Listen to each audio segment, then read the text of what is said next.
अब हमारे पास जैसे S-400 है, अगर वो वहां से कोई मिसाइल लॉन्च करता है पाकिस्तान से, पाकिस्तान में कहीं से भी, सब हमारी रेंज में, तो वो जैसे वहां से लॉन्च करेगा ना, मतलब हम वेट नहीं करेंगे कि वो मिसाइल हमारे ऊपर आ गिरे, वो वहां से फायर होगी, यहाँ से हमारी फायर हो जाएंगी। पाकिस्तान से अगर आप शुरू करो तो जैसलमेर से लेके और अरुणाचल प्रदेश तक हिंदुस्तान है, और हमारे लिए तो एक छलांग मारो पाकिस्तान खत्म। पाकिस्तान को रियलाइज हो जाना चाहिए कि पाकिस्तान अगर जिंदा है तो भारत की दया पे है। लाइन ऑफ कंट्रोल के अक्रॉस POK से 5 लश्कर तोयबा के टेररिस्ट इन्फिल्ट्रेट करके आ रहे हैं। वो इन्फॉर्मेशन मिली तो उसमें मैं अपनी टीम को लेके गया, ऊपर पहुंचे तो किसी ने हमें एक इन्फॉर्मेशन दी, ये इस दिन यहाँ से निकलेंगे। बस उसमें थोड़ी सी कैलकुलेशन एरर हुई कि वो आतंकवादी हमसे आधे घंटे पहले पहुंच गए, और तब उन्होंने हमारे ऊपर फायर किया जब मैं गिरा और मेरे चोट लगी, और उसमें 5 में से 4 टेररिस्ट हमने उसी टाइम पे मारे। और हम सिर्फ POK में घुस के नहीं मारेंगे, ये मैसेज दिया हमने कि हम बिना लाइन ऑफ कंट्रोल को क्रॉस किए, बिना IB को क्रॉस किए भी पाकिस्तान के अंदर मार सकते हैं, और तुम हमारा कुछ नहीं बिगाड़ सकते हो, तुम्हारी औकात नहीं है। तो दोस्तों, स्वागत है आपका एक और एपिसोड में। इस एपिसोड में हम बहुत ही ज़रूरी बातें करेंगे, समझेंगे अपने देश में एग्जैक्टली क्या चल रहा है। जैसा कि सबको पता है ऑपरेशन सिंदूर के बारे में, पहलगाम अटैक का इंडिया ने एक रिटेलिएशन में बदला लिया है। बहुत सारे अटैक्स का बदला एक साथ लिया गया है। ऐसा कहा जा रहा है कि ये अभी तक का सबसे घातक अटैक है इंडिया की तरफ से। बिना पाकिस्तान की बाउंड्रीज़ में एंटर करे 9 टेररिस्ट कैंप्स को हमने ढेर करा। इसकी प्लानिंग, एग्जीक्यूशन से लेके इसके जो रेपरकर्शन हो सकते हैं, उस सब पे आज हम बात करेंगे। आज हमारे साथ है major Lavinder sir. Thank you so much sir, आप टाइम निकाल कर आए, और इस टाइम पे इतना क्रूशियल टाइम है। आप लोग भी बहुत बिजी हो जाते हो। थैंक यू टाइम देने के लिए हमें। तो सर, शुरू करते हैं इस एपिसोड को, बट मैं आपसे जानना चाहता हूँ ऑफिशियली अनऑफिशियली, क्या वॉर शुरू हो चुकी है या अभी आपके हिसाब से आपकी एनालिसिस क्या कह रही है? Okay, first of all thank you. मुझे बहुत अच्छा लग रहा है आप सबसे मिलके। वेल, वॉर शुरू हो गई है ये कहना तो गलत वर्ड होगा अभी। ओके। लेकिन हाँ, जो अभी सर्कमस्टेंसेस दिख रहे हैं और जिस तरह का हमारी आर्म फोर्सेस ने और गवर्नमेंट ऑफ इंडिया ने एक्शन लिया है, ये पाकिस्तान के मुंह पे एक बहुत सॉलिड थप्पड़ है। हमने एक क्लियर मैसेज दिया है कि अगर तुम हमारे किसी भी नागरिक को हर्ट करोगे, हमारे देश में आके गंद फैलाओगे, तो तुम पिटोगे। ये स्टैंड बिल्कुल क्लियर है। लेकिन जो रिटेलिएशन किया, हम उनकी बाउंड्री में नहीं गए। हमने लाइन ऑफ कंट्रोल भी क्रॉस नहीं किया, हमने IB क्रॉस नहीं किया। हमने जो टारगेट किया बड़ा प्रिसीशन किया। हमने कहा जो तुम्हारे यहाँ कीटाणु हैं, जो टेररिस्ट ऑर्गेनाइजेशंस हैं, सिर्फ उनके हेडक्वार्टर्स, उनके ट्रेनिंग कैंप्स, उनकी स्पेसिफिक साइट्स पे ही सिर्फ हमने अटैक करा है। हमने कोई सिविलियंस को नहीं किया, कोई मिलिट्री इंस्टॉलेशंस को नहीं किया। तो अगर पाकिस्तान को वॉर करना है तू आ जा, हमने शुरू नहीं किया है। तुमने गंद मचाई, हमने उसको साफ किया। अब ये डिपेंड करेगा पाकिस्तान के ऊपर कि पाकिस्तान क्या ऑप्शन चूज करता है। और सर, जैसे ऑपरेशन सिंदूर में जो भी लोकेशंस टैप करी इंडियन आर्मी में, जो डिस्ट्रॉय हुई हैं, और मैं बेसिकली जानना चाहता हूँ कि क्या आर्मी को पहले से ही पता था एग्जैक्ट लोकेशंस की कहाँ पे हमला करना है, और कब तक इस लोकेशंस की रिसर्च चलती रहती है? कितने टाइम पहले पता रहता है कि यही अड्डा है टेररिस्ट का, यहीं पर अटैक करना है, या ये बाद में हुआ जब पहलगाम का अटैक हुआ उसके बाद? ओके, तो मैं इस पे आपको ना एक चीज़ बताता हूँ। जैसे कोई भी अटैक होता है, कुछ भी होता है ना, तो हम क्या बोलते हैं, इंटेलिजेंस एजेंसीज कहाँ थी, रॉ क्या कर रही थी, IB, MI, सबको हम गाली देना शुरू कर देते हैं। पर मैं आपको एक चीज़ बताता हूँ कि ये जो अटैक्स होते हैं और जो टेररिस्ट ऑर्गेनाइजेशंस हैं और इनके कैंप्स हैं, ये सब मूव होते हैं। ये एक जगह नहीं बैठे। उनको पता है कि अगर एक जगह बैठेंगे, इंडिया को टाइम मिलेगा, इंडिया कभी भी अटैक कर सकता है, राइट? तो वो भी अपनी टैक्टिक्स लगाते हैं और मूव करते रहते हैं। तो हमारी जो इंट एजेंसीज हैं, वो भी कंटिन्यूअसली इनके पीछे कर रही होती हैं और इनकी इंफॉर्मेशन रख रहे होते हैं कि आज कहाँ है, कब कहाँ है। तो ये इंफॉर्मेशन हमेशा हमारे पास रहती है, बस उसको रियल टाइम में कन्वर्ट करना होता है। ओके। कि कल वहां थे, पर जब आप अटैक करोगे, तो कोई भी आप अटैक करते हो तो ऐसा नहीं होता कि कल कहाँ थे, बोलो अभी कहाँ है। ओके, राइट, अभी कहाँ है। इट्स लाइक कि कोई ट्रेन जा रही है, तो आप ट्रेन जा रही है तो पिछला स्टेशन पता है, अगला स्टेशन भी आपको पता होना चाहिए। तो आपको अगर ट्रेन पकड़नी है तो ट्रेन से पहले अगले स्टेशन पहुंचना पड़ेगा। सेम चीज, वो टेररिस्ट मूव पे है, वो हरकत कर रहे हैं, तो हमारी इंटेलिजेंस एजेंसीज उनके लगातार पीछा कर रही हैं, continuously real time update government को दे रही है। क्योंकि हमें नहीं पता कि कब गवर्नमेंट बोले कि अब बस बहुत हुआ। तो जब ये पहलगाम अटैक हुआ, टेरर अटैक हुआ, तो गवर्नमेंट ने बोला होगा कि बस बहुत हुआ, अब मुझे रियल टाइम इंफॉर्मेशन दो, हम अटैक लॉन्च करेंगे। तो बिल्कुल लाइव लोकेशन, लाइव स्टेटिस्टिक्स पूरे गवर्नमेंट को प्रोवाइड करे होंगे हमारी इंटेलिजेंस एजेंसीज ने, जिसके बेसिस पे आर्म फोर्सेज ने ये एक्शन लिया। सर जैसे लोकेशंस पता होने की बात हो रही है, जैसे एक बहुत ही बड़ा टेरर ग्रुप है जैश ए मोहम्मद, उनके जो चीफ है उनके बारे में बाहर इन्फॉर्मेशन आ रही है कि मसूद अजहर, उनकी फैमिली मेम्बर्स भी काफ़ी मर गए हैं, तो उनके बारे में गवर्नमेंट को पहले से पता होता है या फिर अटैक हुआ तो वो कोलैटरल डैमेज में वो लोग भी मर गए हैं? ये मैं कहूँगा कोलेटरल होना चाहिए, क्योंकि हमारा जो तरीका है काम करने का इंडियन आर्म फोर्सेस का और इंडिया का एज अ कंट्री, हम हमेशा कोशिश करते हैं कि कोई निर्दोष ना मारा जाए। एक टेररिस्ट है, ज़रूरी नहीं है कि उसकी पत्नी भी टेररिस्ट हो या उसका बच्चा भी टेररिस्ट हो। अगर वो टेररिस्ट नहीं है तो हम हमेशा कोशिश करते हैं कि उसको हार्म नहीं हो, हम सिर्फ टेररिस्ट को मारें। तो अगर ये बात सच है, मेरे को पाकिस्तानी मीडिया पे भरोसा नहीं है, वो कुछ भी कह सकते हैं, क्योंकि कल परसों मैं किसी न्यूज़ चैनल पे देख रहा था इंटरनेशनल पे, तो उनका पाकिस्तान का आईएनबी मिनिस्टर वो बोलता है कि इंडिया ने तो मस्जिद पे बम डाल दिया। तो वो तो कुछ भी झूठ बोलेगा यार, है ना, वो कुछ भी झूठ बोल सकते हैं। पाकिस्तान पे मैं भरोसा नहीं कर सकता।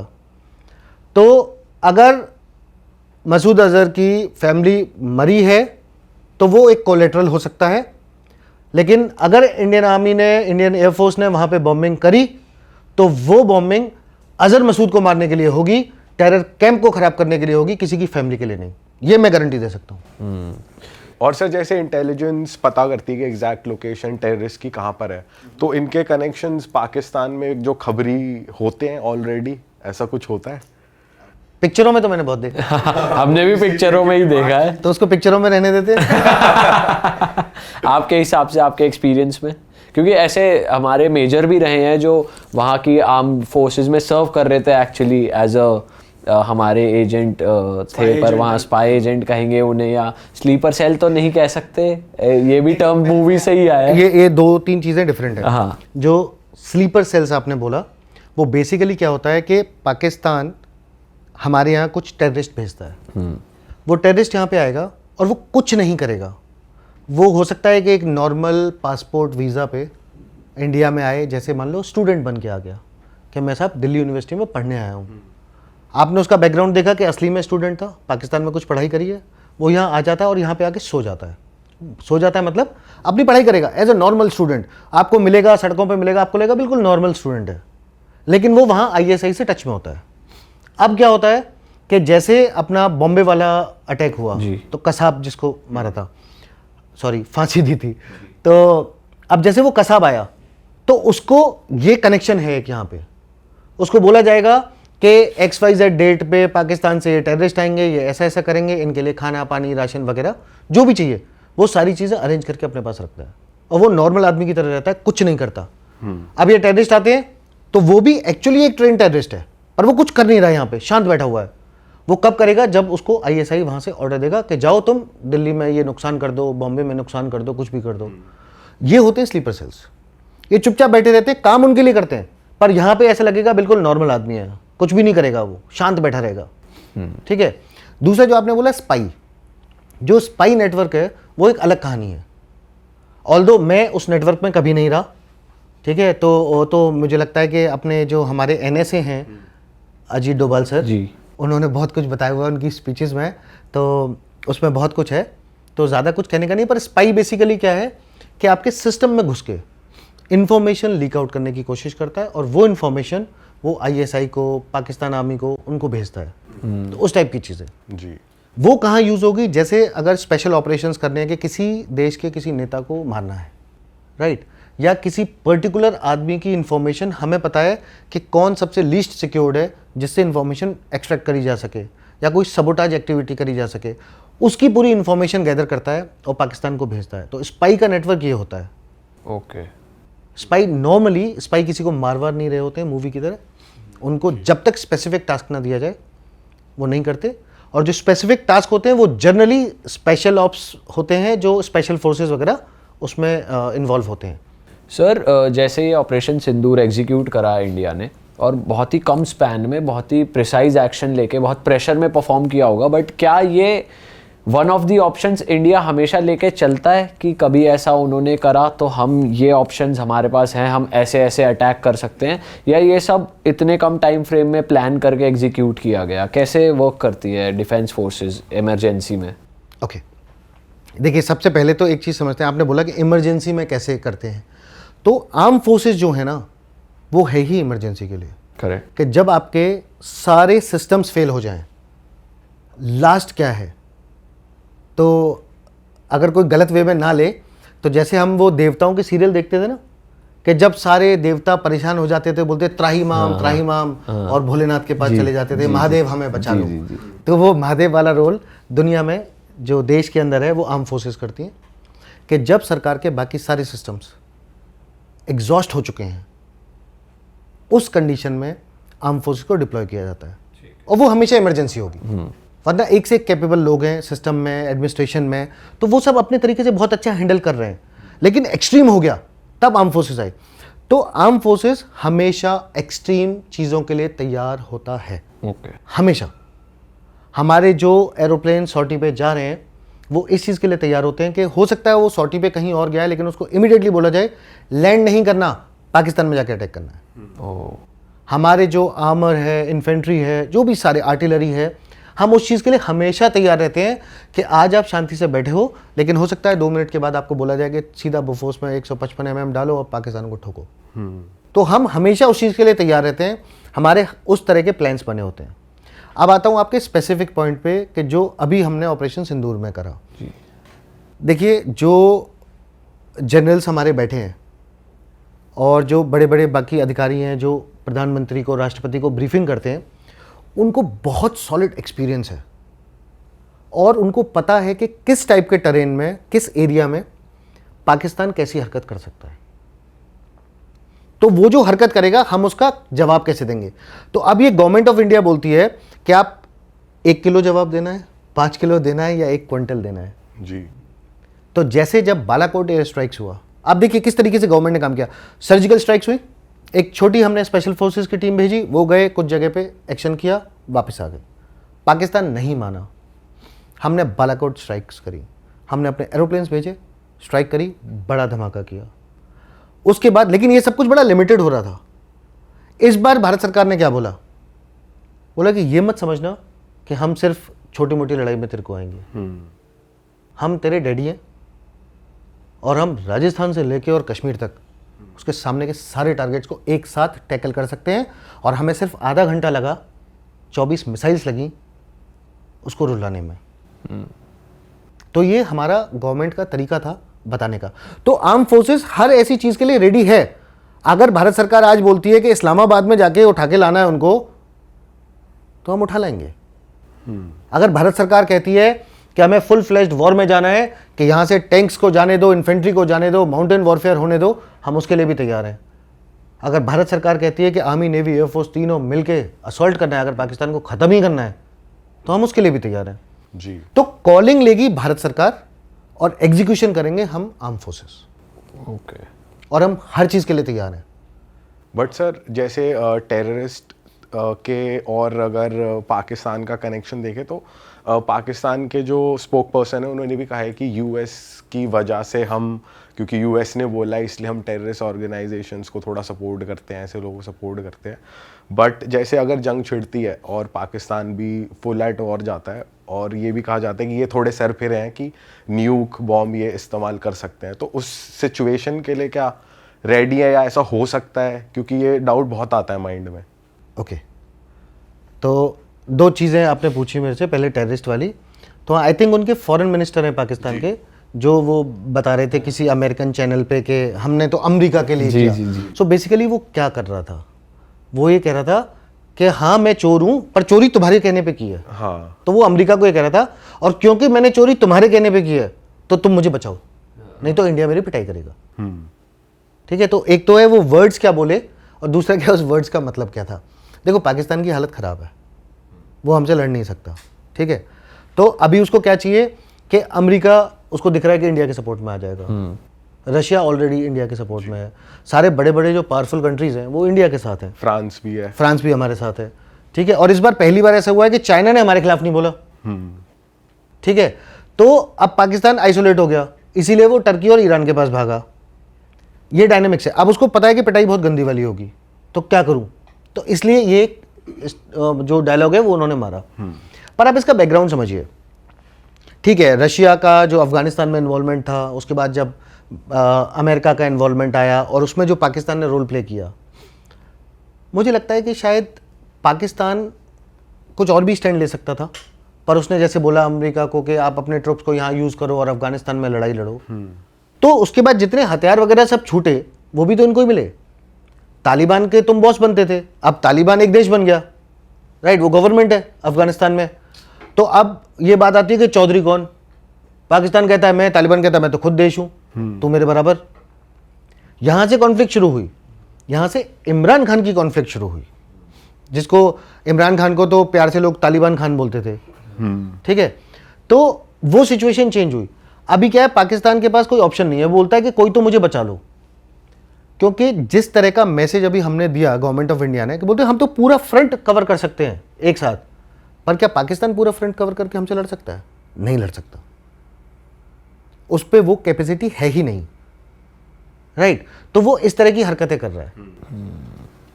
फिर जैसे अभी मैं बोल रहा था कि उनके आईएनबी मिनिस्टर ने बोला कि हमारी मस्जिद पे बम गिराया, तो ये वो करेगा, वो रोना धोना, यूएन में चले जाओ, रो धो लो, देखो साहब इंडिया हमें पीट रहा है, ठीक है, अमेरिका को ब्लैकमेल कर रहा है वो, और ये तुम्हारे कहने पे हमने किया।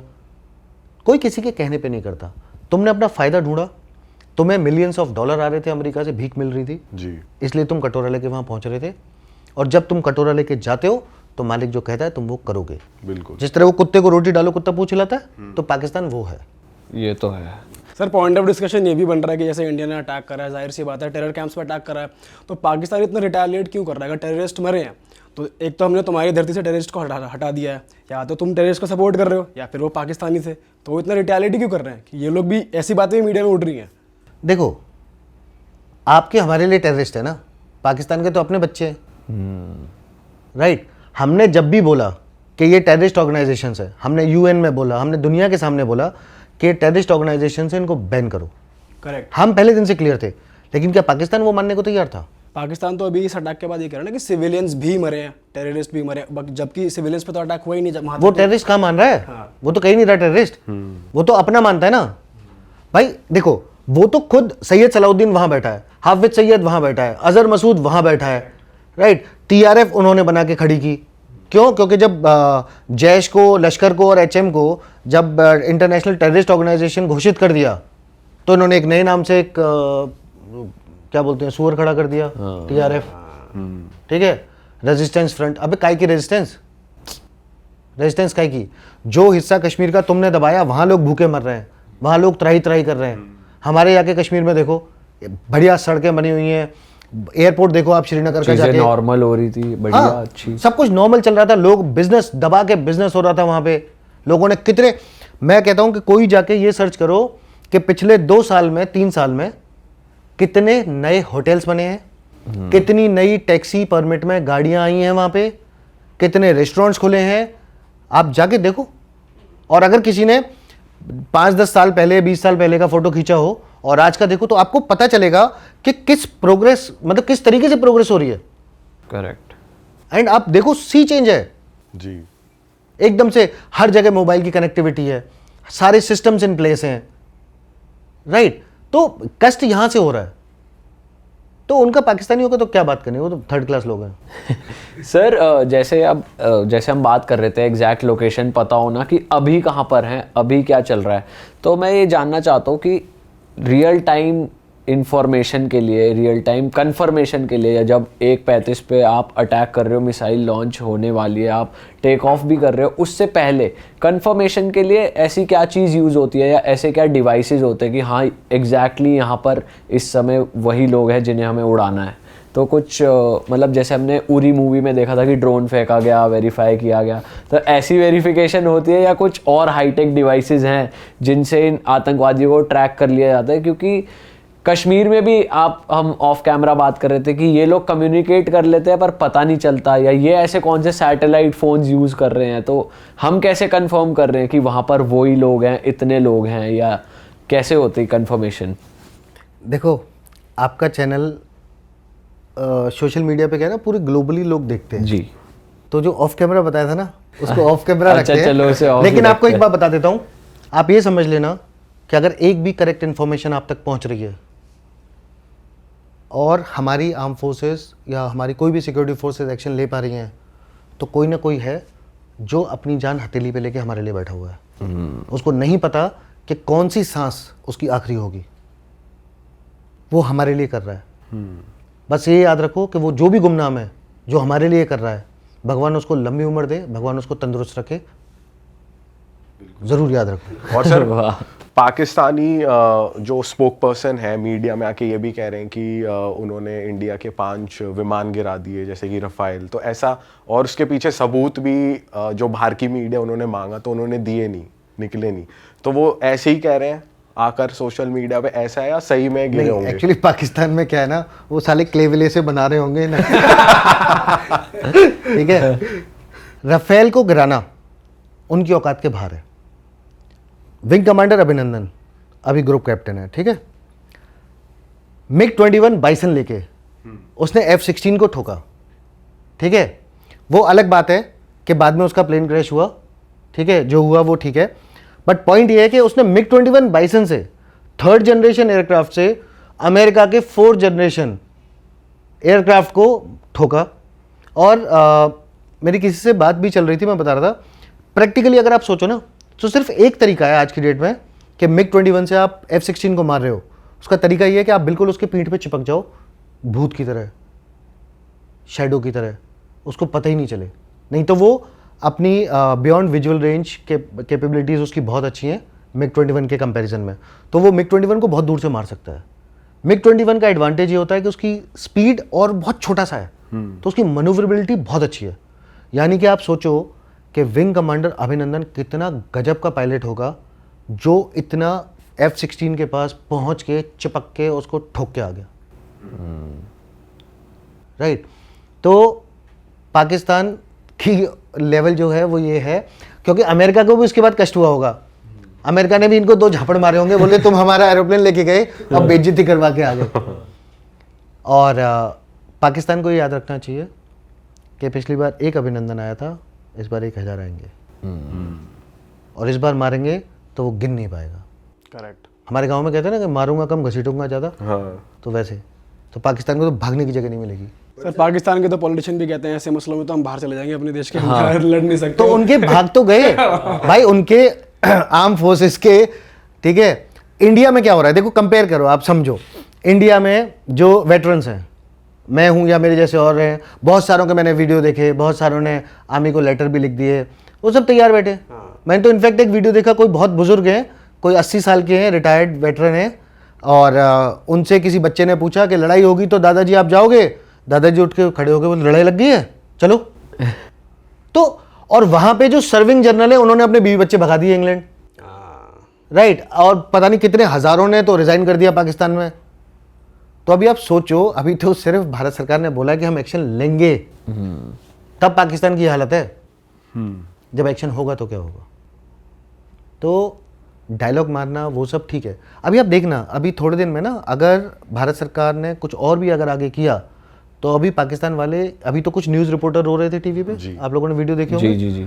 मैं बता रहा हूँ, उनकी सरकार रोएगी, शहबाज शरीफ रोएगा, ठीक है, मुनीर रोएगा, सब रोएंगे, और ये आंसुओं से रोते हुए दिखेंगे आपको मीडिया पे, आप देखना।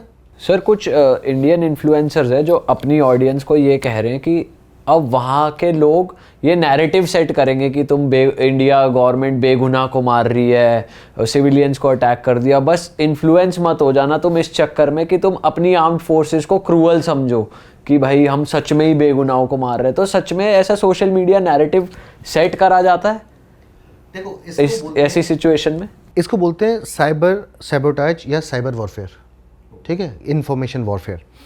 सो जब आप किसी देश को डायरेक्ट नहीं हरा पा रहे तो आप क्या करते हो, उनका मनोबल मोरल डाउन करना है, ठीक है। जैसे 2000s में, 2000 के स्टार्टिंग से, मतलब कारगिल के बाद से और 2010 वगैरह तक का जो टाइम था, उस टाइम कश्मीर में क्या होता था, फौजी के ऊपर ना झूठे केस लगा दो, खूब सारे केस लगाओ। वो तो जब जनरल वीके सिंह चीफ बने और उन्होंने इन्वेस्टिगेशन करवाई तो पता चला कि ऑलमोस्ट सारे ही केस, कुछ छोड़ के, एक दो छोड़ के, बाकी सारे केस फेक थे।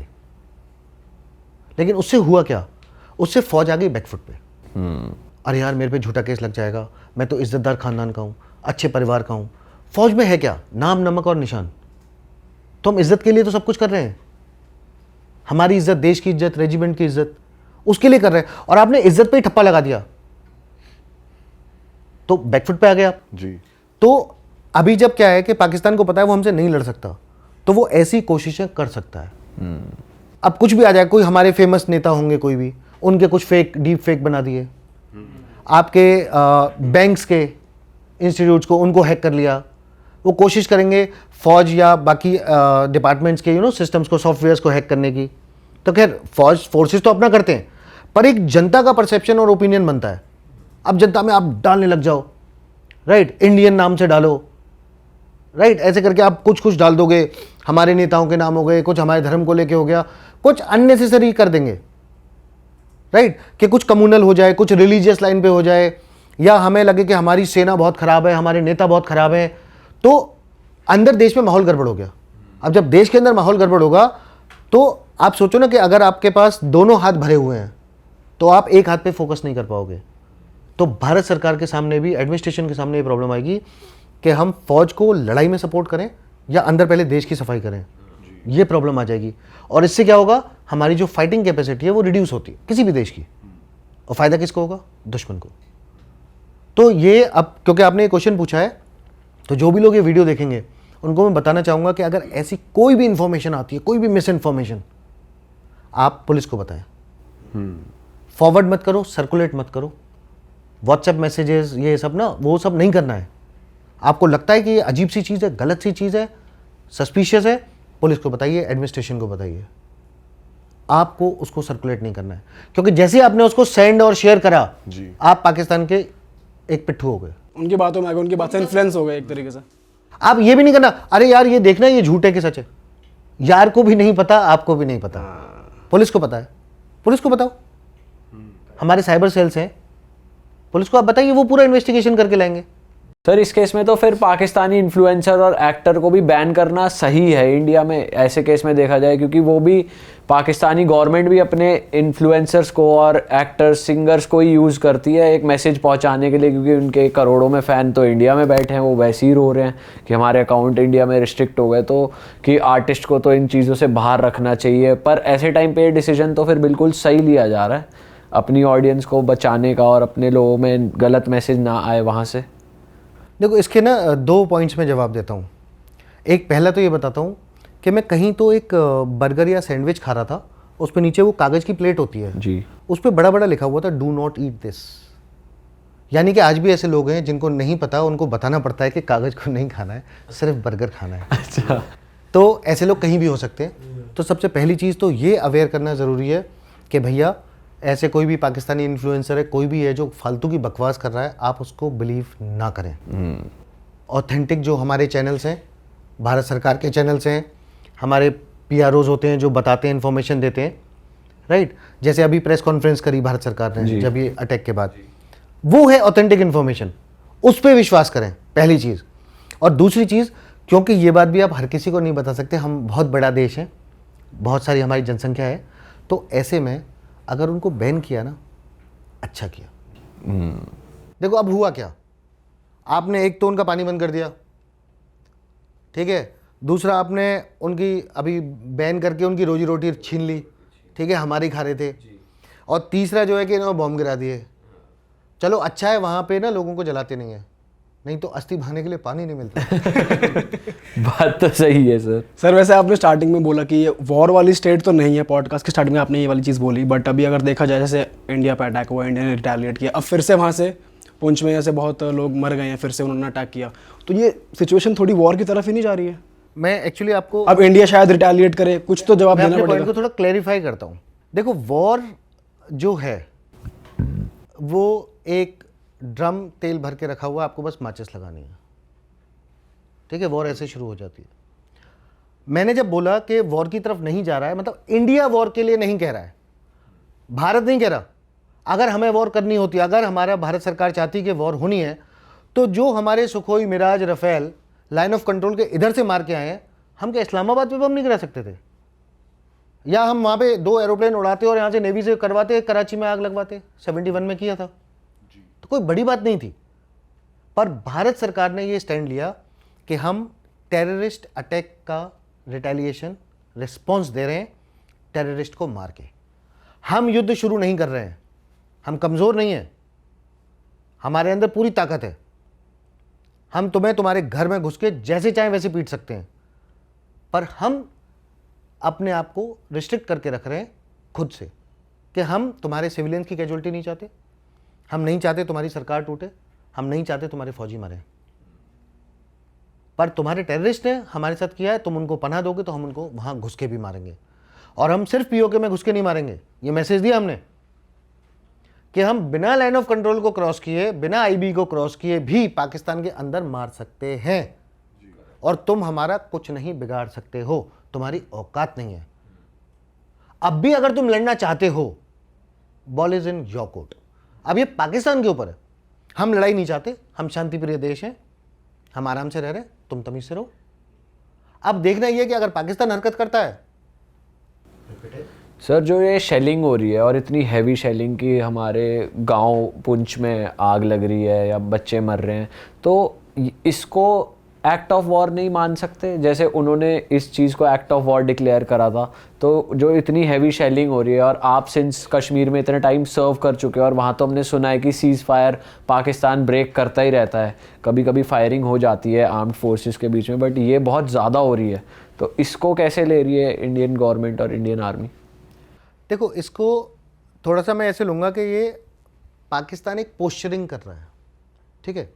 जब हमने इंडस वाटर ट्रीटी को अबोरोगेट करा, उस टाइम पे सीज फायर भी अबोरोगेट हो गया, यानी कि दोनों फोर्सेस आपस में, अब सीज फायर लाइन कोई नहीं है। मैं आपको थोड़ी सी इसकी एलसी की एक अलग डायनेमिक्स, एलसी मतलब लाइन ऑफ कंट्रोल, सिविल में हम सब लोग एलओसी बोलते हैं, फौज में हम उसको एलसी बोलते हैं, लाइन ऑफ कंट्रोल। तो एलसी की जो डायनेमिक्स है वो बेसिकली क्या है कि अभी आप और मैं ऐसे बैठे हैं, आपने थोड़ा उधर देखा, मैं दौड़ के गया, आपको धक्का दिया, मैं यहाँ बैठ गया, अब लाइन ऑफ कंट्रोल उधर शिफ्ट हो गई। मैं थोड़ा इधर गया, आप इधर आ गए, तो लाइन ऑफ कंट्रोल जिसको नहीं पता, ऐसी कोई लाइन नहीं है। कोई फेंसिंग जो है, एलसी फेंसिंग जो हमने बनाई है, वो अलग अलग जगह पे अलग अलग डिस्टेंस पे है, मैं उसके डिटेल में नहीं जाता, पर जो लाइन ऑफ कंट्रोल है वो कोई लाइन नहीं है। 47-48 की लड़ाई के बाद सीज फायर हुआ, बोल दिया कि जो जहां है वहां बैठ जाओ, उनके बीच से सेंटर से एक लाइन खींच ली, मन में, कोई कागज पे कुछ नहीं है, मन में एक लाइन खींच ली और बोल दिया CFL, सीज फायर लाइन, जो बाद में लाइन ऑफ कंट्रोल कह दी गई। ठीक है कि चलो सही है, इसको मान लिया लाइन ऑफ कंट्रोल है, सब आप इधर मत आना, हम उधर नहीं जाएंगे। लेकिन वो फायरिंग 2003 तक चलती रहती थी और कुछ थोड़ी मोटी 2004 में छोटी मोटी फायरिंग चलती थी।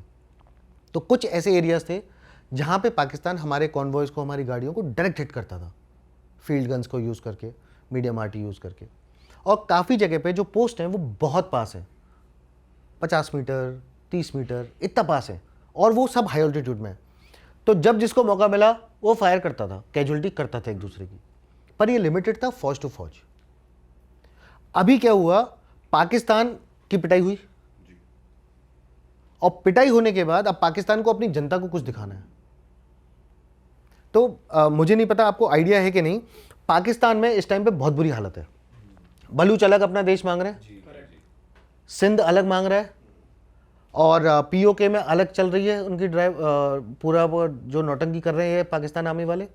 ठीक है, पाकिस्तान में ट्रेन हाईजैक हुई, कभी सुना है ट्रेन हाईजैक? सही बात, राइट। तो पाकिस्तान में कुछ भी हो सकता है, और पाकिस्तान क्या कर रहा है, वो बांग्लादेश में घुस के एक कोई अजीब ही नया कैलिफेट बनाने की कोशिश कर रहा है, वो वहाँ अलग नौटंकी चल रही है। खाने को उनके पास आटा नहीं है, नमक नहीं है, नॉनवेज खाते हैं तो वो भी गधे का मीट खा रहे हैं।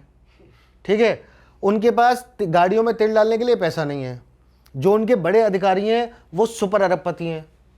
इंडिया में आपको अमीर बनना है तो बिजनेस करना पड़ता है, मेहनत करनी पड़ती है, और लोग बोलते हैं कि नौकरी से कोई अमीर नहीं बनता, बिजनेस करो। वहाँ बोलते हैं कि बिजनेस से कुछ नहीं होता, नौकरी करो, सीनियर बन जाओ अधिकारी वहाँ पे, और अरबों की संपत्ति खा जाओ, और वहाँ पे देश भूखा मर रहा है। और उस हालत में, जिस देश में कि कभी भी सिविल वॉर हो सकती है, ये हालत है, और वो फिर क्या करता है, वो जाके पहलगाम में अटैक करवाता है, क्योंकि अब उससे आतंकवादी भी नहीं संभाले जा रहे। अब समझो उनकी वो डेस्परेट सिचुएशन है पाकिस्तान की। चाइना के साथ मिलकर सीपेक बनाया, वो डूब गया। अब करें क्या? अब जनता मारेगी पकड़ के इनको। एक वो कारण हो गया। उसके बाद उनका जो आर्मी चीफ बनता है ना, जो भी बनता है, क्या था, जियाउल हक से लेके और परवेज मुशर्रफ तक और ये अभी आसिम मुनीर तक, ये जो बंदे ये अपने आप को सोचते खुदा। ठीक है, उनको लगता है कि पाकिस्तान में जो चिल्लाएगा ना वो उनके लिए ही दुआ मांग रहा होगा या उनके ही पैर पकड़ रहा होगा। तो एक अजीब सा ना अपने आप को वो खुदा समझने लगते हैं और फिर उसको लगता है कि मैं राजा हूँ, मुझे ही सब कुछ करना है। तो उसने जब देखा कि इतना सिविल अनरेस्ट चल रहा है और शहबाज शरीफ गुड फॉर नथिंग, वो कुछ कर नहीं सकता, तो मैं ही कुछ कर दूँ, और उसने जाके ये कर दिया। जबकि इस टाइम पे उनकी जो नेवी है पाकिस्तान की, उसके जो छोटा मोटा उनके पास फ्रिगेट्स और वॉरशिप्स हैं वो उनके रिपेयर में पड़े हुए हैं कराची में। जो एयरफोर्स है F-16 यूज़ नहीं कर सकते, वो उन्होंने पीछे कहीं पेशावर में छुपा दिए हैं। ठीक है, जो JF-17 जो चाइना से मिले हैं उसमें आधे से ज़्यादा जो हैं उसके पास में रडार कैपेबिलिटीज़ ही नहीं है, वो लड़ ही नहीं सकते।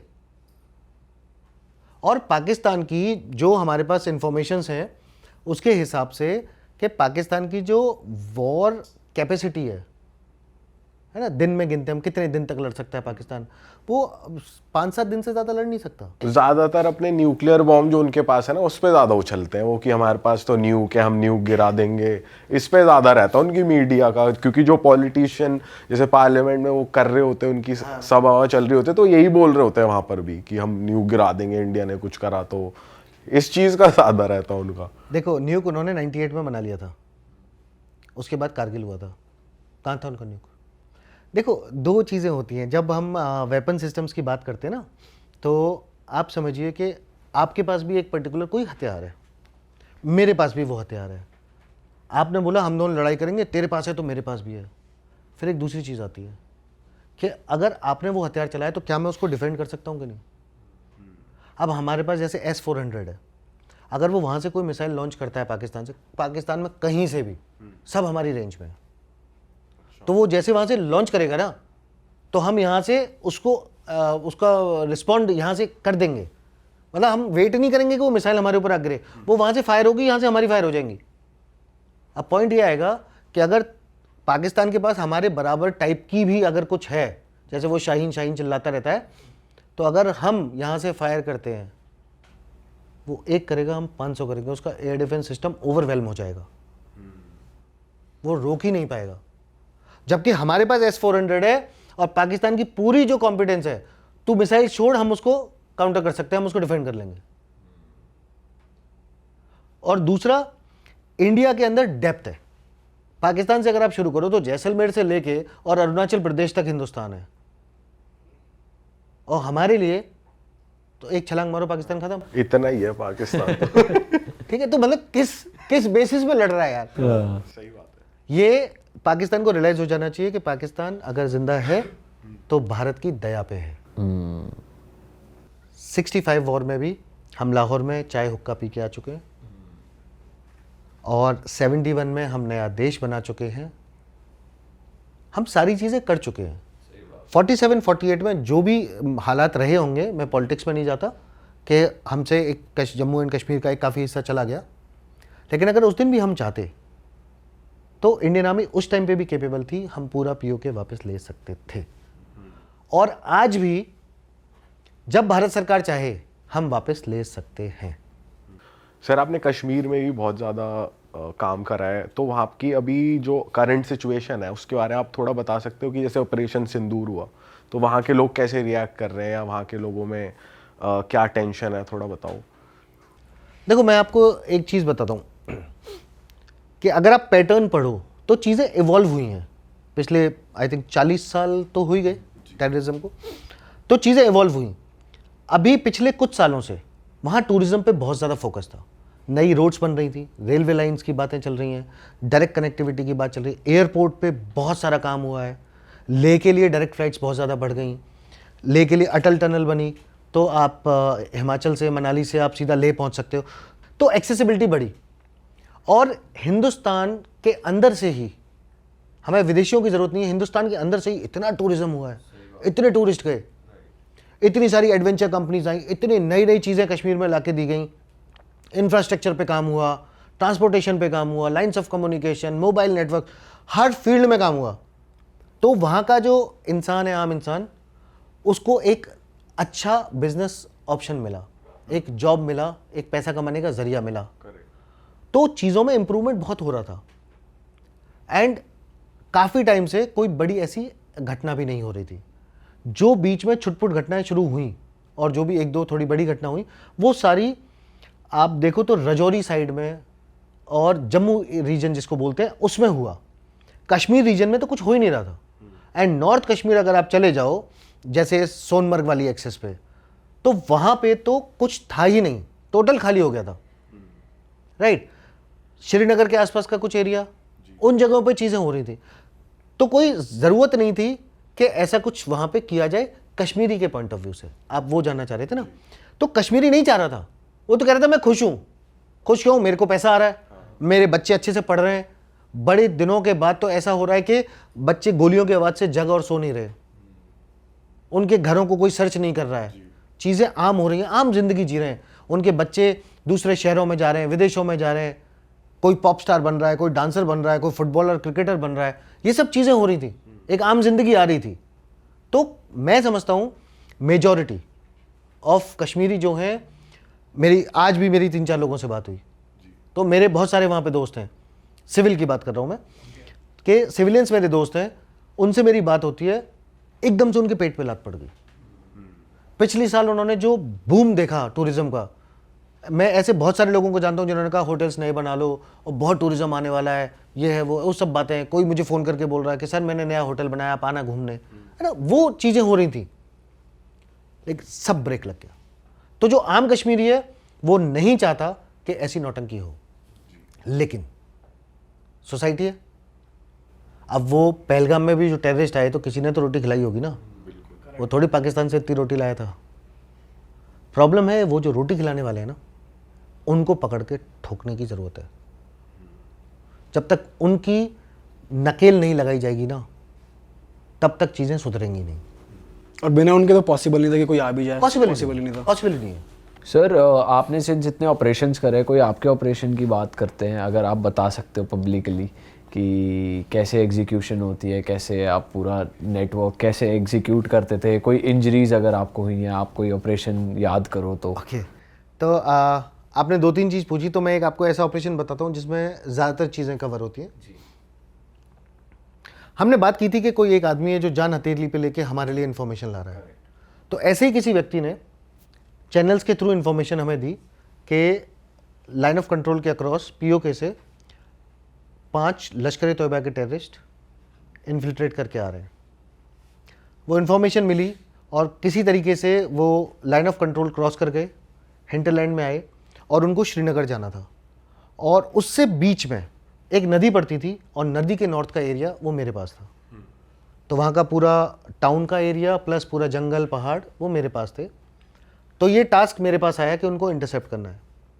वो मिले और उन्होंने यहाँ आने के बाद एक कम्युनिकेशन किया, सैटेलाइट कम्युनिकेशन। अब मैं आपको बताता हूँ चैलेंजेस क्या होते हैं।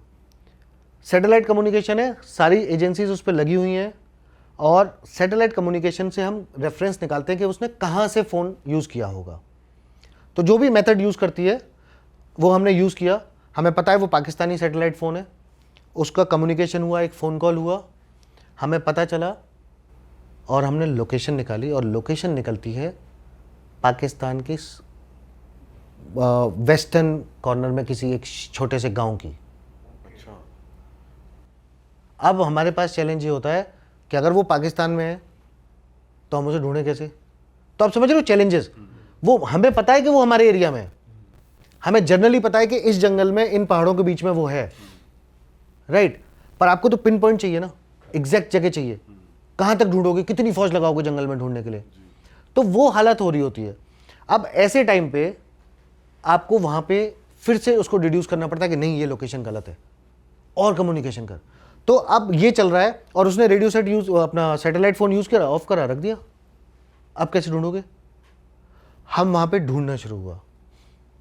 मैं गया एक पूरा पेट्रोल लेके, और वहाँ पे पूरा जो हाइट्स हैं वो वहाँ पे करीब 12,000 फुट के आसपास की पीक्स हैं वहाँ पे।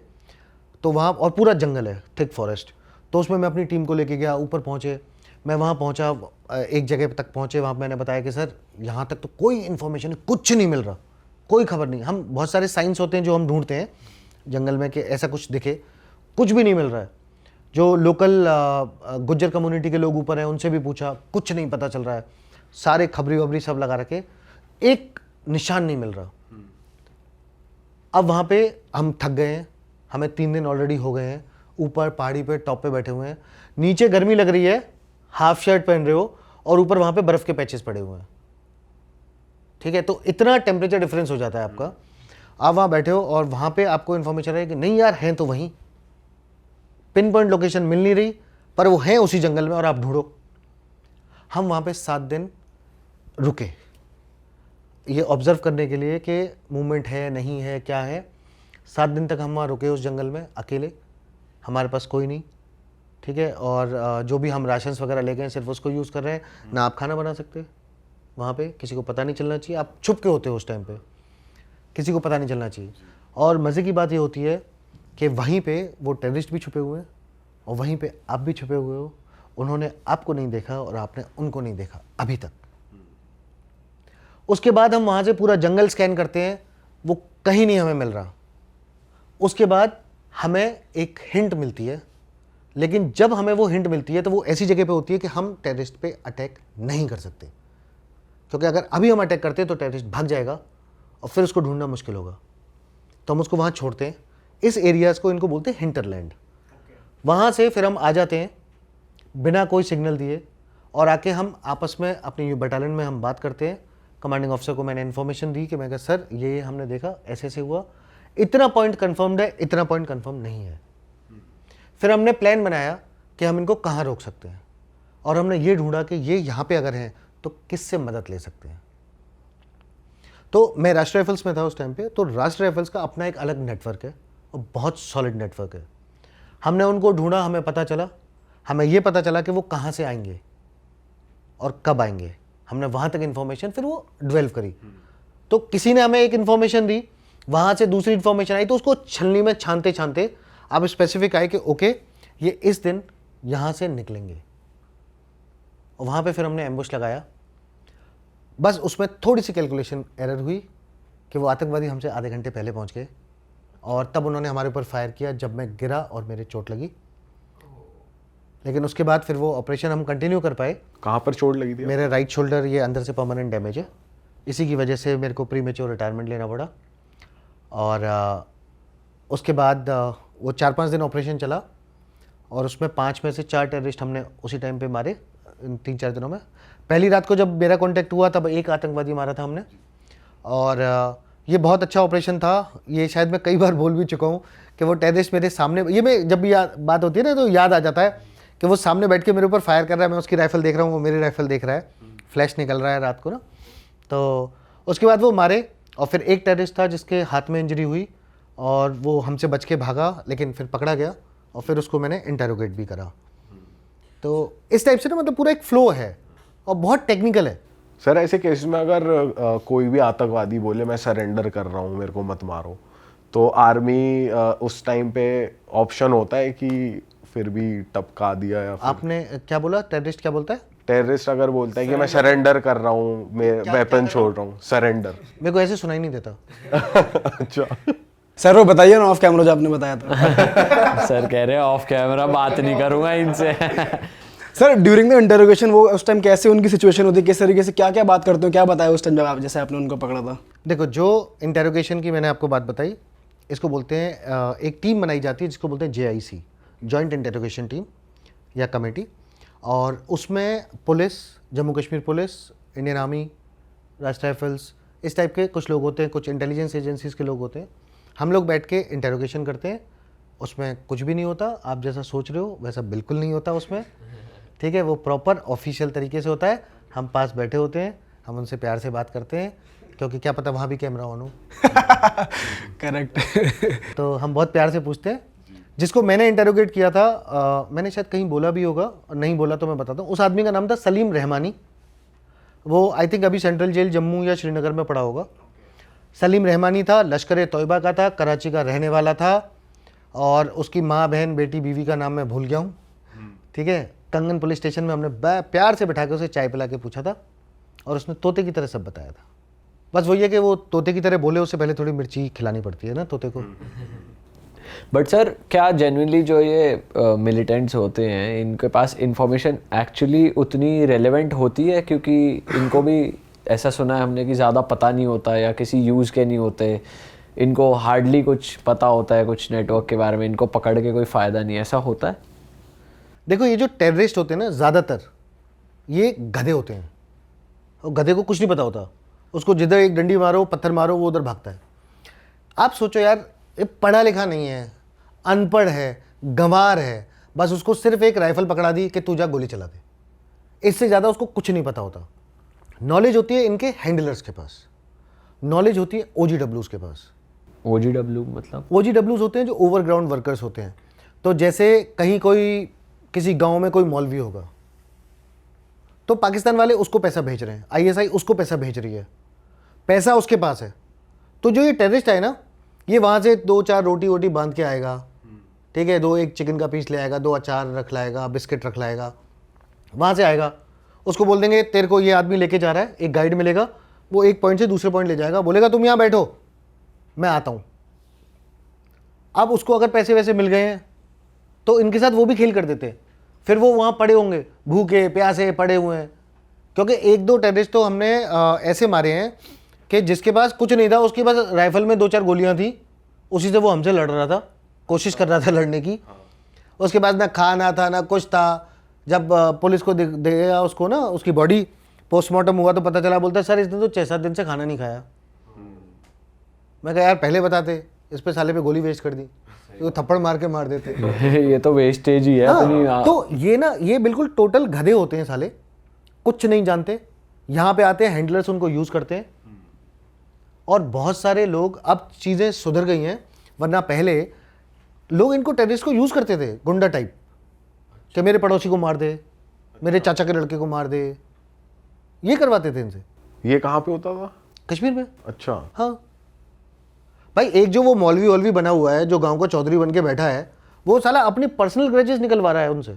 बताओ। तो ये टेररिस्ट जो है ना, इसीलिए तो जो हिजबुल के लड़के होते थे, उनके पेरेंट्स हमारे पास आके बोलते थे सर मेरे बच्चे को बचा लो, मेरा बच्चा टेररिस्ट बन रहा है, सर उसको डांट दो, उसको गाली दे दो, 2 थप्पड़ मार दो। क्योंकि उनको पता है कि अल्टीमेटली अनपढ़ गंवार लड़का, उससे और क्या करवाओगे आप, उसको कुछ नहीं आता। फिर कोई हैंडलर उसको बोलता है आज तुझे ये जाना है, और तू फलाने के नाम पे और ढिकाने के नाम पे उसको मोटिवेट करके बांध ले बम, ये गाड़ी ले जा टक्कर मार देना। तो बेवकूफ़ आदमी यार, राइट। तो ये समझना जरूरी। तो उससे इंफॉर्मेशन क्या मिलेगी? उस पर तो टाइम वेस्ट ही हो रहा है। उससे बस आप ये पूछ सकते हो भाई कौन से रास्ते से आया। अब वो इतने कुछ तो इतने गंवार होते हैं, उनको रास्ता भी नहीं याद होता कौन से गांव से आए थे। इस टाइप की हालत होती है। बट थैंकफुली ये काम पुलिस करती है, हम उससे बचे रहते हैं। इंटेरोगेशन वगैरह ज़्यादा पुलिस करती है। हमारे पास, मेरे पास किसी ने सरेंडर किया ही नहीं, सुना ही नहीं देता। सर ये जो केव्स होती है, जो कहते हैं कनेक्टिंग केव्स हैं, और एक्चुअली जैसे हमने उसमें देखा था बजरंगी भाईजान मूवी में कि नॉर्मल सिविलियंस भी क्रॉस करते हैं बॉर्डर्स, ऐसा एक्चुअली होता है? क्योंकि आपने इतनी क्लोजली ऑब्जर्व करे हैं वो एरियाज़, और वो क्या वाकई इतने चैलेंजिंग एरियाज़ है कि वहाँ पे आप ऐसे लोकेट नहीं कर सकते केव्स और ऑल? देखो ये ना मैं बताता हूँ ये अलग अलग जगह की अलग अलग डायनेमिक्स है। जैसे आप अगर राजस्थान जाओगे तो वहाँ पे प्रॉपर फेंस बनी हुई है, इंडिया की फेंस बनी है, उधर पाकिस्तान की बनी हुई है। तो उसको अगर आपको क्रॉस करना है तो वहाँ पे मैंने सुना है, मैं कभी राजस्थान और पंजाब में बॉर्डर एरियाज़ में नहीं रहा, तो मैंने सुना है कि लोग टनल्स बना लेते हैं। जैसे कोई मूवी में दिखा रहे थे, वो ड्रग्स की पैकेट इधर से उधर फेंक देते हैं, राइट। जब आप कश्मीर में आ जाते हो तो कहानी टोटल डिफरेंट हो जाती है। वहाँ पे क्या है, घने जंगल, हाई ऑल्टीट्यूड, तेज बहता पानी, और बर्फ़ गिर रही है, आधे टाइम सर्दी है। तो उस टाइप के माहौल में किसी को टनल बनाने की ज़रूरत होगी नहीं, और टनल बना भी नहीं पाएंगे यार, पहाड़ों में नहीं बन पाएगी आसानी से टनल, राइट। तो और टनल की ज़रूरत नहीं है। एक घने जंगल में हज़ारों फुट का एरिया में वो जंगल है और थिक फॉरेस्ट है, उसमें एक गधा घूम रहा है, किसको पता चल रहा है यार।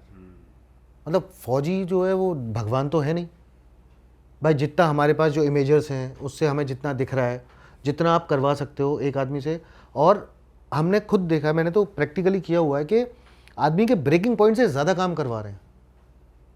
एक एक फौजी वो खुद बोलता है साहब आज मुझे नीचे भेज दो, मैं पोस्ट पे ड्यूटी कर करके थक गया। और आपके पास वही गिने चुने जवान हैं, आपको पोस्ट की सिक्योरिटी भी करनी है। अभी सीज फायर अबोरगेट हो गया, अब फिर से वो चीज़ आएगी कि कोई बैटल एक्शन टीम आ रही है पाकिस्तान की, हमें उसको काउंटर करना है, राइट। हमें अपने ट्रुप्स को रेडी रखना है, रात को किसी भी टाइम पे दुश्मन हमला कर सकता है। फायरिंग चल रही होगी, रात को फायरिंग हो रही है, कब फायरिंग हो जाए पता नहीं, आपको सोने को टाइम नहीं मिल रहा, आप आराम से बैठ के खाना नहीं खा सकते, आप हाई ऑल्टीट्यूड में बैठे हुए हो, दवाई नहीं है आपके पास, मतलब दवाई इन द सेंस है, पर अगर कुछ हो जाता है तो लेके कैसे जाएं। हर जगह पे हेलीकॉप्टर नहीं आ सकता, वो पहाड़ से उतरने में टाइम लगता है। हर चीज़ का आपको स्केलिंग के हिसाब से काम करना है। और फिर ये घने जंगल है, आपको रोज़ पहाड़ उतर के जाना है, पहाड़ चढ़ के आना है, डेली आप ये सब कार्रवाई कर रहे हो। और फिर वहाँ से वो टेररिस्ट आ रहा है, वो क्या करेगा, वो आएगा कहीं छुप के बैठेगा। कितने पेड़ों के पीछे आप छान मारोगे, कहाँ कहाँ तक छान सकते हो।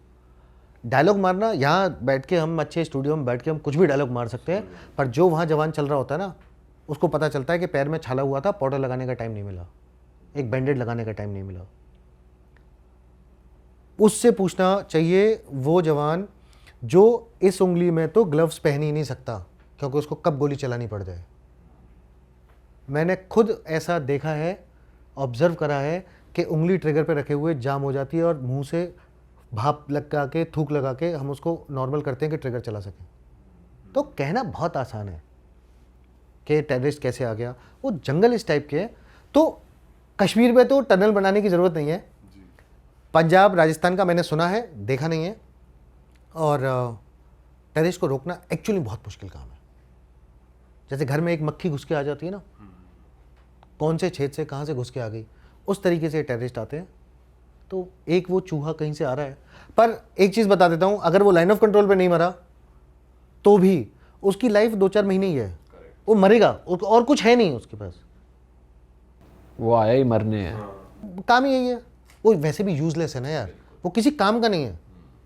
एक होता है ना कि जैसे हम कैलकुलेट करते हैं कि किसी देश की जनसंख्या कितनी है, उसमें वर्किंग एज ग्रुप के कितने हैं, राइट। जो वर्किंग एज ग्रुप वाले हैं वो क्या वर्क कर सकते हैं, वो स्किल्ड कितने हैं, अनस्किल्ड कितने हैं।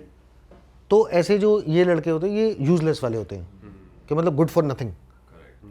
तो पाकिस्तान कहता है थोड़ा सा राइफल पकड़ा दो, जाके मरने दो। सर इस पूरे सिनेरियो में चाइना की तरफ आपका क्या टेक है, मतलब हमारे इंडिया का क्या टेक है, क्योंकि वो भी ऐसा आया था ना कि मिसाइलें पहुंचा दी है चाइना और टर्की ने, वहाँ पे डिफेंस लैंड कर गया है। तो चाइना को इंडिया कैसे देख रहा है इस समय?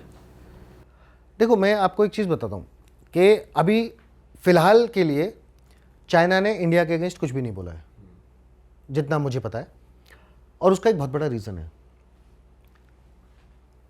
लेकिन चाइना क्यों बोलता है उसका भी एक बहुत बड़ा रीज़न है भाई। रीज़न ये है कि चाइना का माल बिकना है, इंडिया भी एक बहुत बड़ा मार्केट है, राइट, चाइना के लिए और पूरी दुनिया के लिए इंडिया बहुत बड़ा मार्केट है। इंडिया में हर नई चीज़, इनोवेटिव चीज़ों का यूज़ हो रहा है, सब कुछ हो रहा है, तो एक इतने बड़े मार्केट को कोई छेड़ना नहीं चाहेगा, पहली चीज़। दूसरी चीज़ क्या आती है कि इंडिया से प्रॉब्लम क्या है कि एशिया में या साउथ ईस्ट एशिया में हीरो बनने के लिए अगर चाइना को कोई रोक रहा है तो वो सिर्फ इंडिया है। जब तक भारत है तब तक चाइना हीरो नहीं हो सकता, right.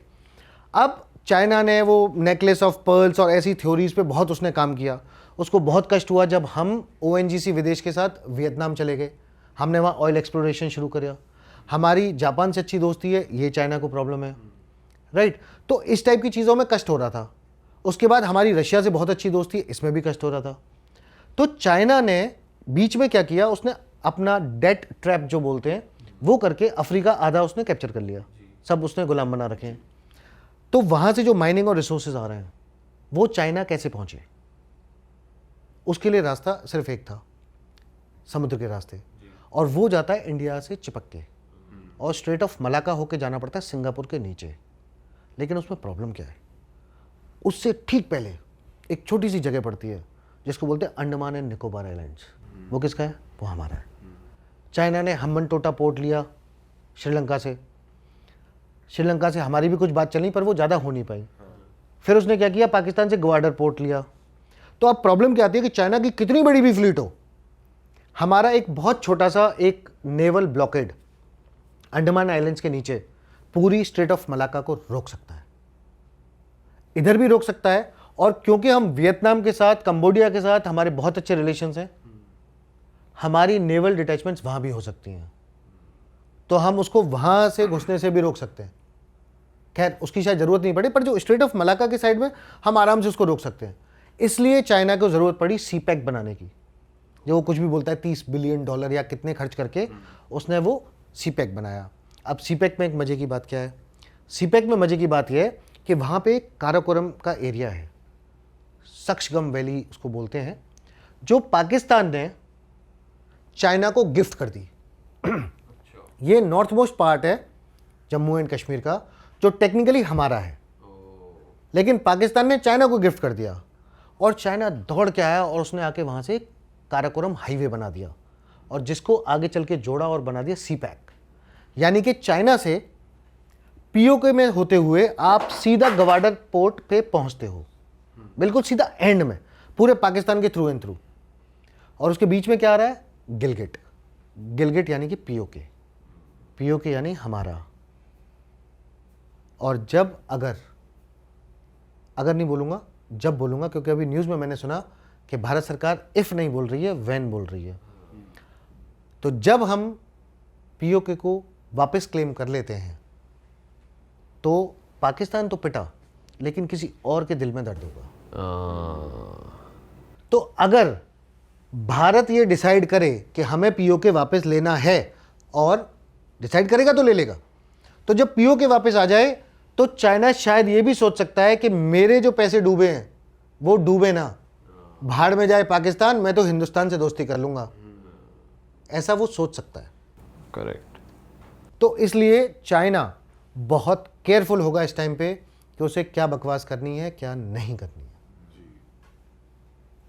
All right sir, an amazing episode, बहुत मज़ा आया आपसे बात करके। बट मैं चाहता हूँ before we end this episode, वो भालू वाला तो हम ऑफ कैमरा वाली बात बता ही सकते हैं ऑन कैमरा। ओके, तो कश्मीर में मक्का की खेती काफ़ी होती है, और बड़े बड़े मक्की के पेड़ होते हैं। और मैं जहाँ पे था, मैं कंगन का टाउन कमांडर था, और उस एरिया में भी मक्की काफ़ी होती थी। तो सर्दी जब आने वाली हैं, उस टाइम पे जो भालू होते हैं वो ऊपर पहाड़ों से नीचे आ जाते हैं, और नीचे आते हैं वो आते हैं मक्की खाने। तो एक दिन ऐसी हमें कुछ इन्फॉर्मेशन थी कि एक पर्टिकुलर एक घर में कुछ टेररिस्ट थे, और वो हिजबुल के टेररिस्ट थे। तो उन पे हमारी कंटिन्यूस सर्वेलेंस चलती रहती थी। तो खबर मिली तो हम गए। अब थोड़ा सा डाउट भी रहता है कि एक्चुअली टेररिस्ट है कि नहीं है। तो ऐसा नहीं होता कि आप गए और आपने जाके फायरिंग शुरू कर दी। आप बैठते हो, एम्बुश ऑब्जर्व करते हो, और अगर किसी घर में टेररिस्ट है तो आप कोशिश करते हो कि वो घर से निकल आए, क्योंकि हमें पहला पॉइंट ये बोला जाता है कि टेररिस्ट आज नहीं तो कल मर जाएगा, सिविलियन कैजुअलिटी नहीं होनी चाहिए, क्योंकि सिविलियन वो हमारे हैं ना, वो कैजुअलिटी नहीं होनी चाहिए। तो ऐसे एक एम्बुश में थे और कहीं जगह नहीं मिल रही थी, तो मैं अपनी टीम के साथ गया और एम्बुश हमने, बेसिकली एम्बुश क्या, उसको कॉर्डन बोलेंगे, कि कॉर्डन हमने लगाया था और वेट कर रहे थे कि वो टेररिस्ट निकल के बाहर आए। तो आप कई कई घंटों तक आप बैठे रहते हो। रात में गए हम, जाके वहाँ बैठ गए, मूनलेस नाइट थी, बिल्कुल अंधेरा, और खेत के बीच में थे जहाँ से घर की विजिबिलिटी अच्छी मिल रही थी। मैं बिल्कुल घर के सामने बैठा हुआ था, मेरे साथ मेरा बडी था और एक मेरा खबरी था कोई, वो भी मेरे साथ था। अब जब काफ़ी देर से आप बैठे होते हो तो ऐसे ही मैं अपने बडी से बात कर रहा था। तो आप बात करते हो बहुत विस्पर्स में, धीरे से इशारों में बात कर रहे होते हो। तो इधर मेरा बडी है और इधर कोई है, तो मैं इससे भी बात कर रहा हूँ, उससे भी बात कर रहा हूँ। काफ़ी देर तक ऐसे ही चलता रहा। फिर थोड़ी देर बाद मुझे रियलाइज़ हुआ कि इधर कुछ अलग है, कुछ डिफरेंट है। तो आप पोजीशन लेके आप लेटे होते हो तो हल्की नज़र से आप देख रहे होते हो ना, क्योंकि सामने लाइट है, तो यहाँ अंधेरे में कुछ है। मुझे लगा कुछ है। थोड़ी देर मुझे लगा कि मेरे मन में आप काउंट कर रहे होते हो कि टीम का, और एज अ कमांडर जब आप ऑपरेशन में होते हो तो आपको पता होता है कि मेरा कौन व्यक्ति कहाँ बैठा हुआ है, एग्जैक्ट पता होता है आपको, आपके माइंड में वो चलता रहता है। तो मैंने कहा ये मेरे बडी बैठा है, वो मेरा खबरी बैठा है उसके बगल में, तो यहाँ कौन बैठा है। एकदम से ऐसे रियलाइज़ हुआ। जैसे रियलाइज़ हुआ तो मैंने ऐसे धीरे से देखा, मैंने देखा मेरे बगल में एक भालू बैठा हुआ है। और मेरी सांस वहीं रुक गई। अब मुझे समझ नहीं आया मैं करूं क्या। और उस टाइम मुझे लगा कि मुझे शांत बैठे रहना चाहिए, पर अब टेररिस्ट से ज़्यादा ध्यान मेरा उस भालू के ऊपर था कि टेररिस्ट आए जाए उसको तो मैं कल पकड़ लूँगा, ये भालू मुझे नहीं खा जाए। हाँ। तो काफ़ी देर तक वो माइंड में चला, पर वो कोई शरीफ भालू था। कुछ नहीं करा। उसने कुछ भी बोला भी नहीं। अच्छा। वो बहुत देर वहाँ बैठा, उसके बाद उठा और मटकते मटकते वो चला गया।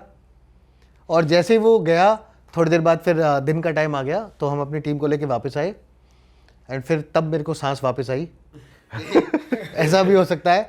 फिर मैंने गूगल करके पढ़ना शुरू किया कि अगर भालू मिल जाए तो क्या क्या करना चाहिए। तो क्या पता चला सर, बता दो जनता में से किसी को। देखो बहुत सिंपल है, अगर ऐसे भालू मिल जाए तो जो करेगा यार भालू ही करेगा यार। सही बात है, किस्मत अच्छी होनी चाहिए। बहुत मज़ा आया सर आपसे बात करके। एंड दोस्तों, सर का यूट्यूब चैनल भी है जो सर ने रिसेंटली शुरू करा है। बहुत सारे स्टूडेंट्स हैं जो सर को रीच आउट करते हैं, आर्मी से रिलेटेड, पुलिस से रिलेटेड, कुछ भी उनकी क्वेरीज होती है सर उनको हेल्प करते हैं। और सर आप खुद ही बताओ अपने चैनल के बारे में ताकि लोग आपसे जुड़ें। तो जैसा अभी भाई ने बताया, मेरे यूट्यूब चैनल पे एक तो बहुत सारे aspirants, defence aspirants, NDA aspirants जो आप लोग मुझसे क्वेश्चंस पूछते हो, उसके बहुत सारे मैं वीडियोस बनाने की कोशिश कर रहा हूँ। कुछ बना दिए हैं तो आप वो देख सकते हो मेरे चैनल पे। और साथ में ही जो कुछ लोगों के मेरे को पर्सनल कंसल्टेशन के लिए कॉल्स आते हैं, तो वो भी मैं कोशिश करता हूँ कि मेरी हेल्प से अगर आप कुछ अच्छा कर जाओ तो मुझे बहुत खुशी होगी। सर के यूट्यूब चैनल का लिंक डिस्क्रिप्शन में है। सर के इंस्टाग्राम यहाँ पे फ्लैश हो रहा था, आप सर को इंस्टाग्राम पे भी फॉलो कर सकते हैं। और सर के चैनल का गोल बटन यहाँ स्क्रीन पे भी आ रहा था। बस यार मिलेंगे दोस्तों, और बस इस सिचुएशन में हमें अपनी कंट्री के लिए जो अच्छा हो वो करना है। सोशल मीडिया पे किसी भी फॉल्स न्यूज़ को स्प्रेड नहीं करना है, बिलीव नहीं करना है। और ध्यान रखो अपना, सेफ रहो आसपास अच्छे से, और बस पॉजिटिव। सर जाते जाते आप कुछ देना चाहते हो मैसेज ऑडियंस को? कुछ मैसेज आपकी साइड से? किसी ने मुझे कहा था कि अगर देश के लिए कुछ और नहीं कर पा रहे हो ना, तो be a citizen worth fighting for. जय हिंद। जय हिंद दोस्तों।